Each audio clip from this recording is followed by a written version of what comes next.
سیدنا علی بن ابی طالب رضی اللہ تعالیٰ عنہ علیہ السلام کی بڑی بہن تھی سیدہ ام ہانی سلام اللہ علیہا، جو نبی علیہ السلام کی کزن لگتی ہیں، مولا علی کی بڑی بہن ہے اور ایجڈ خاتون تھی، نبی علیہ السلام کی بہن ہی لگتی تھی، تو آپ ان کے پاس چلے جایا کرتے تھے۔ تو یہ حدیث سنن نسائی الکبریٰ کے اندر موجود ہے، ہم نے بلو کارڈ کے اندر اس حدیث کا ریفرنس بھی دیا ہوا ہے۔ ترمذی میں بھی روایت موجود ہے، لیکن ترمذی والی روایت جو ہے نا کمزور ہے، صحیح سند اس کی سنن نسائی الکبریٰ کے اندر ہے، ہمارے بلو کارڈ میں 19 نمبر کے اوپر یہ وظیفہ ہے، انٹرنیشنل نمبر کے مطابق 10680 10680 نمبر حدیث ہے۔ سیدہ ام ہانی کہتی ہیں یا رسول اللہ میں بوڑھی ہو گئی ہوں، لمبے وظیفے مجھ سے کوئی نہیں ہوتے، مجھے کوئی ایک وظیفہ ایسا بتا دیں جو میں کر لوں میرے لیے کفایت کرے۔ سر جو وظیفہ پھر لیا ہے نا مولا علی کی بہن نے، وہ ایسا وظیفہ ہے کہ مجھے ابھی تک اتنا تگڑا اور کوئی وظیفہ نہیں احادیث میں نظر آیا جس کی اتنی فضیلت ہو۔ آپ علیہ السلام نے فرمایا 100 دفعہ روزانہ سبحان اللہ پڑھ لیا کرو، تمہیں 100 غلام آزاد کرنے کا ثواب ملے گا۔ سر روزہ اگر آپ توڑ بیٹھیں تو ایک غلام آزاد کرنا پڑتا ہے، تو 100 روزوں سے بھی کے برابر یہ آپ سمجھ لیں۔ 100 دفعہ الحمدللہ پڑھ لیا کرو، تمہیں 100 گھوڑے اللہ کی راہ میں جہاد کے لیے بھیجنے کا ثواب ملے گا۔ 100 دفعہ اللہ اکبر پڑھ لیا کرو، تمہیں 100 اونٹ اللہ کی راہ میں بھیجنے کا، قربان کرنے کا، نہر کرنے کا ثواب ملے گا۔ 100 اونٹ، سر ایک اونٹ کی قیمت آلموسٹ 2-2.5 لاکھ روپے، کروڑوں روپے کا وظیفہ ہے جی، یہ ملینز آف ڈالرز کا یہ وظیفہ ہے فری میں۔ اور 100 دفعہ لا الہ الا اللہ پڑھ لیا کرو، یہ زمین و آسمان کے درمیان جتنا فاصلہ ہے اس کو ثواب سے بھر دے گا۔ سر لا الہ الا اللہ کے پھر برابری کون کر سکتا ہے؟ وہ حدیث بطاقہ ہے نا، کاغذ کے پرزے والی حدیث جامع ترمذی میں، کہ ایک شخص کے 99 دفاتر گناہوں کے کھولے جائیں گے اور نامہ مال تل رہا ہوگا تو اللہ تعالیٰ فرمائے گا میں کسی کے ساتھ ناانصافی نہیں کرتا، دوسری طرف ایک کاغذ کا ٹکڑا ڈالا جائے گا جس پہ لا الہ الا اللہ لکھا ہوگا۔ وہ شخص کہے گا یہ ایک ٹکڑا کیا کر سکتا ہے، بس وہ رکھنے کی دیر ہوگی وہ پڑھنا بھاری ہو جائے گا، اللہ کے نام سے تو وزنی کوئی چیز نہیں ہو سکتی، اسے کہتے ہیں کاغذ کے پرزے والی حدیث، اس کے لیے جنت کا حکم ہو جائے گا۔ لا الہ الا اللہ کا مقابلہ نہیں ہے۔ تو یہ 4 وظیفے ہیں، سبحان اللہ، الحمدللہ، اللہ اکبر، لا الہ الا اللہ۔ یہ اتنا محبوب وظیفہ ہے کہ جو سنن ابی داؤد میں، جامع ترمذی میں صلاۃ و تسبیح والی حدیث ہے، اس میں 300 دفعہ کون سے کلمات پڑھے جاتے ہیں؟ یہی سبحان اللہ والحمد للہ ولا الہ الا اللہ واللہ اکبر، بس اتنا ہی پڑھنا ہوتا ہے۔ یہ ولا حول ولا قوت الا باللہ کی حدیثیں الگ سے ہیں، لیکن صلاۃ و تسبیح میں اتنا ہی پڑھنا ہوتا ہے، 4 کلمات۔ حتیٰ کہ صحیح مسلم میں حدیث ہے، نبی علیہ السلام نے فرمایا یہ 4 کلمات مجھے ہر اس چیز سے بڑھ کر محبوب ہیں جن پہ سورج طلوع ہوتا ہے، یعنی دنیا اور جو کچھ دنیا کے اندر ہے اس سے بڑھ کر مجھے یہ چیز محبوب ہے کہ میں یہ 4 کلمات کہہ لوں، سبحان اللہ والحمد للہ ولا الہ الا اللہ واللہ اکبر۔ اور صحیح مسلم کی ایک اور حدیث ہے کہ نبی علیہ السلام نے فرمایا اللہ تعالیٰ کو اس سے بڑھ کر کوئی اور کلمات محبوب نہیں ہے، اور یہ حصہ بخاری میں بھی ہے اس کا، اور اس میں اللہ تعالیٰ کی طرف سے کوئی پابندی نہیں ہے، تم ان کی ترتیب بھی بدل سکتے ہو، یعنی سبحان اللہ کے بعد آپ اللہ اکبر پڑھ لیں، پھر لا الہ الا اللہ، کوئی فرق نہیں ہے۔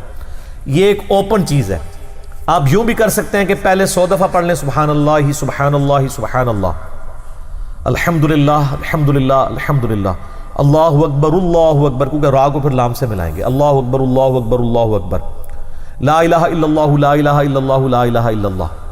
اور یوں بھی پڑھ سکتے ہیں، وہ زیادہ بہتر ہے، سبحان اللہ والحمد للہ ولا الہ الا اللہ واللہ اکبر، کیونکہ اکبر پہ وقف کریں گے، ورنہ یہ سبحان اللہ تو الحمدللہ ہی پڑھ نہیں سکتے آپ، کیونکہ الحمدللہ الحمدللہ بنے گا کنٹینیوس، جیسے اللہ اکبر اللہ اکبر اللہ اکبر بنتا ہے، تو وقف کرنا پڑے گا سوائے سبحان اللہ کے۔ سبحان اللہ یہ تو پڑھ سکتے ہیں، لیکن الحمدللہ کو الحمدللہ الحمدللہ وقف کرنا پڑے گا. اللہ اکبر اگر ملائیں گے تو اللہ اکبر اللہ اکبر، را کو لام سے، تو اس کی بجائے اتنی مشکل میں نہ پڑھیں. سبحان اللہ والحمد للہ ولا الہ الا اللہ واللہ اکبر، ایک تسبیح پڑھ لے، چاروں وظیفے 100 دفعہ ہو جائیں گے، کیونکہ نبی علیہ السلام نے اجازت دے دی ہے نا، آگے پیچھے دائیں بائیں کچھ بھی کر سکتے ہو. اور یہ ترتیب تو صلاۃ و تسبیح میں موجود ہے. نبی علیہ السلام نے کلمات پڑھے بھی ہیں. آپ کو پتہ ہے تبلیغی جماعت والے 3 وظیفے بتاتے ہیں، ویسے بڑی سمجھداری سے ہی کسی نے وہ ڈیوائز کیے ہیں. 100 دفعہ وہ یہ بتاتے ہیں سبحان اللہ والحمد للہ ولا الہ الا اللہ واللہ اکبر. وہ ساتھ وہ بھی بتاتے ہیں ولا حول ولا قوت الا باللہ، وہ بھی پڑھ سکتے ہیں. وہ بھی صحیح بخاری میں رات کو اٹھتے وقت کی دعا ہے. العلی العظیم تک بھی پڑھ سکتے ہیں، وہ ابن ماجہ میں موجود ہے. میرا ایک یوٹیوب پہ کلپ ہے 6 کلموں کا ثبوت، تو میں نے بتایا 4 کلمے ثابت ہیں، 2 مولویوں کے لکھے ہوئے ہیں، آخری والے جو ہیں. تو بلکہ وہ میرا بیٹا تو وہ اس کے وہ کورس میں آیا تو اس نے وہ 2 یاد ہی نہیں کیے، تو اس کو ماں کہہ رہی یاد کرو، کہتی وہ کہتا ثابت ہی نہیں ہے تو کیوں سارے یاد کرو. ہم ریکویسٹ کریں گے، ہمارے پاس بھی وہ کورس اسلامیات کا جو ہے نا اس کو ریویو کرنے کے لیے بھیجا ہوا ہے ہماری اکیڈمی میں انہوں نے، تو ہم اس میں ان کو ریکویسٹ کریں گے کہ یہ آخری 2 کلمے نکال دیں، پہلے 4 کلمے ثابت ہیں. وہ تو ثابت ہی نہیں ہے تو خام خواہ لوگوں کو آپ رٹا رہے ہیں. الٹا جن لوگوں کی شادی ہونے والی ہوتی ہے وہ بیچارے ٹینشن میں پڑے ہوتے ہیں 6 کلمے یاد کرنے کا، حالانکہ کلمے کے ساتھ تو کوئی تعلق ہی نہیں اس کے. تو یہ جو صلاۃ و تسبیح کے اندر بھی پڑھا جاتا ہے، لیکن اس میں لا حول ولا قوت الا باللہ نہیں. وہ تو لادہ سے بخاری مسلم میں حدیث ہے کہ جنت کے خزانوں میں سے ایک خزانہ ہے لا حول ولا قوت الا باللہ. تو آپ پڑھنا چاہتے ہیں ضرور پڑھیں. اس میں وظیفے کے طور پہ آپ پوری تسبیح اس کی پڑھ لیں بے شک. تو تبلیغ جماعت والے یہ بتاتے ہیں 100 دفعہ درود شریف بتاتے ہیں اور 100 دفعہ استغفار بتاتے ہیں. تو بہت انٹلیکچوئل چیز ہے. یہ وظیفہ اتنا کمال ہے کہ آپ کے ہر فرض نماز کے بعد یہ وظیفہ نبی علیہ السلام نے مشروع کیا ہے. مسلم شریف میں حدیث ہے ہر فرض نماز کے بعد یہ وظیفہ پڑھنے والا کبھی نامراد نہیں جاتا. 33 دفعہ سبحان اللہ، 33 دفعہ الحمدللہ اور 34 دفعہ اللہ اکبر. اور ایک حدیث میں ہے مسلم شریف کی کہ جو پڑھے 33 دفعہ سبحان اللہ، 33 دفعہ الحمدللہ، 33 دفعہ اللہ اکبر اور 100 کا عدد پورا کرنے کے لیے پڑھ لے لا الہ الا اللہ وحدہ لا شریک لہ لہ الملک ولہ الحمد وہو علی کل شیء قدیر. 100 کا عدد اس سے بھی پورا کر سکتے ہیں اور 100 کا عدد اللہ اکبر کہہ کے بھی پورا کر سکتے ہیں. تو اس کے سارے گناہ معاف کر دیے جائیں گے اگرچہ سمندر کی جھاگ کے برابر ہی کیوں نہ ہو. لیکن وہ صغیرہ گناہ، کبیرہ گناہ صرف توبہ سے معاف ہوتے ہیں. وہ صحیح مسلم میں حدیث ہے کہ اگر بڑے گناہوں سے بچا جائے تو ایک جمعے سے دوسرا جمعہ، ایک رمضان سے دوسرا رمضان اور ایک نماز سے دوسری نماز درمیان کے گناہوں کا کفارہ بن جائے گی. لیکن جو نماز ہی نہیں پڑھتا تو جمعہ پڑھتا رہے تو وہ تو بڑے گناہوں سے نہیں بچا ہوا نا. مسلم شریف میں حدیث ہے بندے کے کفر اور اسلام کے درمیان فرق نماز ہے. یہ نہ ہو کہ ایک رمضان پڑھ لے اگر رمضان کے بیچ چلے سارے، نہیں نہ، اس طرح نہیں ہوگا. تو یہ وظیفہ اتنا کمال ہے، بخاری مسلم دونوں میں حدیث ہے. کچھ غریب صحابہ حضور کے پاس ہے، یا رسول اللہ ہر مقابلے میں ہم برابری کر لیتے ہیں امیر اصحاب کی. وہ روزے رکھتے ہیں ہم بھی روزے رکھ لیتے ہیں، وہ نمازیں پڑھتے ہیں ہم بھی نمازیں پڑھ لیتے ہیں، وہ جہاد کرتے ہیں ہم بھی جہاد کر لیتے ہیں. ایک معاملے میں آ کے ہم مارے جاتے ہیں. قرآن میں بار بار ہے اللہ کی راہ میں خرچ کرو، ہم تو خود ہی غریب ہیں. تو آپ ہمیں کوئی اس کا حل تجویز کریں. تو آپ فرمایا میں تمہیں ایک ایسی چیز بتاتا ہوں کہ تم ان کی برابری کر لو گے. تم ہر فرض نماز کے بعد 33 دفعہ سبحان اللہ، 33 دفعہ الحمدللہ، 34 دفعہ اللہ اکبر پڑھ لیا کرو. یہ بخاری مسلم دونوں میں. کچھ دنوں کے بعد پھر وہ حاضر ہوئے، یا رسول اللہ وہ تو امیر صحابہ کو بھی پتہ چل گیا، وہ بھی یہی کچھ پڑھ رہے ہیں. اب ہم کیا کریں؟ تو اسی تک لو جناب، تو اسی گرین کارڈ دے بلو کارڈ دے چکر پہ ہو، دنیا دے آخرت کے نہیں. صحابہ کرام آخرت کے بلو اور گرین کارڈ کی بات کرتے تھے. تو نبی علیہ السلام مسکرائے، آپ نے فرمایا ذالک فضل اللہ یؤتی من یشاء، یہ اللہ کا فضل ہے، میں تو اللہ کا فضل نہیں روک سکتا. ٹھیک ہے نا. تو ظاہر ہے گیون سرکمسٹانسز اللہ کے دیے ہوئے ہیں، اس کے اندر آپ بیسٹ پرفارم کرنے کی کوشش کریں. اللہ کے فضل کو تو کوئی روک نہیں لگا سکتا نا. کوئی یہ نہیں کہہ سکتا کہ جی وہ یعنی تیرے ہوتے جنم لیا ہوتا کیوں نہیں ہوا. ہو سکتا ہے ابو جہل ہی ہوتا.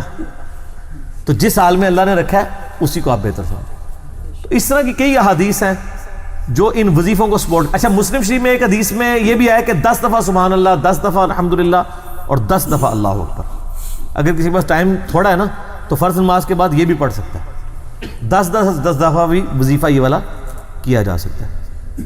وہ اذکار, وہ روٹین. شعین قدیر, یہ دعا بخاری شریف میں موجود ہے. نبی پاک نے فرمایا جو 100 بار صبح پڑھتا ہے شام تک شیطان کے شر سے محفوظ رہتا ہے اور ہمیں اسلام سے نہیں ملتا. بس سمپلی اصل ہے کہ اسے اٹھائیں اور گھر سے باہر پھینک دیں. بہت سارے لوگ کہتے ہیں کپڑوں پہ کٹ لگ گئے, میں کہتا ہوں پہن لیں, لیکن اگر دل میں ڈر رہنا ہے نا کہ کچھ ہو نہ جائے تو پھر پھینک دیں. اذکار کریں اور بس پھینک دیں. اصل ہے کہ کسی کے گھر میں اگر کپڑے کٹ گئے ہیں تعویذیں اٹھائیں اور پھینک دیں. اذکار آپ کے صبح شام کے کنفرم ہونے چاہیے, آپ اذکار کرتے رہیں. اس کے علاوہ جو مرضی ہو جائے آپ پہ شیطان حملہ آور نہیں ہو سکتا. بندہ, آپ کی بات سے خلاصہ ہے کہ بندہ مینٹلی اسٹرانگ رہے, اللہ پہ توکل رکھے, اللہ کی قربت حاصل کرے, اذکار کرے مصنون. اور جو آپ نے لا الہ الا اللہ, وہ بڑی زبردست آپ نے پوری وہ ذکر بتایا, 100 بار صبح 100 بار شام. تو جزاک اللہ عثمان بھائی, ہمیشہ کی طرح بہت خوشی ہوئی آپ سے بات کر کے. اور جو مسکنسیپشنز ہیں ہمارے معاشرے میں اس گپ شپ کا یہی مقصد تھا کہ ایٹ لیسٹ لوگ سوچیں کہ یار کتنے خاندانی مسئلے بڑھ جاتے ہیں اس وجہ سے, لڑائیاں پیدا ہو جاتی ہیں, نفرتیں پیدا ہو جاتی ہیں, لوگ کی زندگی فیئر میں, اس میں جو ہے نا خوف میں گزر رہی ہیں. تو we should be mentally strong. بہت بہت شکریہ آپ کے میسیج کا. اپنا خیال رکھیں بہت سا, انشاءاللہ پھر ہوگی بات آپ سے. السلام علیکم ورحمۃ اللہ وبرکاتہ. اور اگر آپ نے ابھی تک ہمارا چینل سبسکرائب نہیں کیا تو فوراً سبسکرائب کیجئے, ساتھ ہی بیل آئیکن پر کلک کریں تاکہ مزید آنے والی ویڈیو ہیں وہ آپ کو وقت پر ملتی رہیں. اللہ حافظ.